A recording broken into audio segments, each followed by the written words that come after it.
On folio 26 recto, we see the next 4 plays of the master of the zogho largo across to the middle of the swords. The first 2 of which, plays 5 and 6, go together, and they are known as the colpo di villano, the peasant's blow, because it is a defense against an overly hard descending blow, the sort of blow an untrained peasant might do if they were lucky enough to get their hands on a sword. I await the peasant's blow in a narrow stance with the left foot forward, so not too much space between the feet. And as she comes to strike, I cross around the middle of the sword and let it run off to the ground, and I can strike her in the head or the hands and stepping in.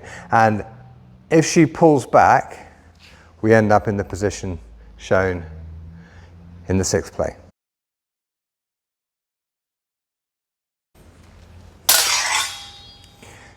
So you can see at the moment of the crossing that we are in the crossing of that master, middle of the sword, forehand against forehand, nice and comfortable. And the strike can be to the head or the hands. The footwork is also specified, accrescimento fuori di strada and the passo. That's the forward. Strike to the head or the hands.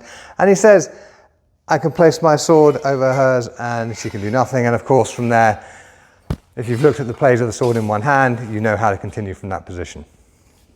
Once more. Mm-hmm. There are all sorts of things you can do. The key point is though, you're not trying to resist her blow, you're trying to, as the weapons make contact and there's a huge amount of force coming in, you just redirect it slightly around your silhouette and let it run off to the ground. If I was left-handed and she's striking as a right-hander, I would need to be framed in some kind of a right side guard, and I would tend to use a kind of fudged true edge frontale there because it makes that action easier. If I was in a false edge frontale, it's awkward. So you want a true edge connection there. Let's have a look at that again. Yep. But it works fine. And of course, if she strikes from the reversal side, maybe we have a left-handed peasant, who knows? Yeah, and then there's a step in. So for left-handers, it works fine. It's just slightly tricky to set up, especially if that blow is coming towards the wrong side for you. So you're going to have to do it from what for you is a backhand guard.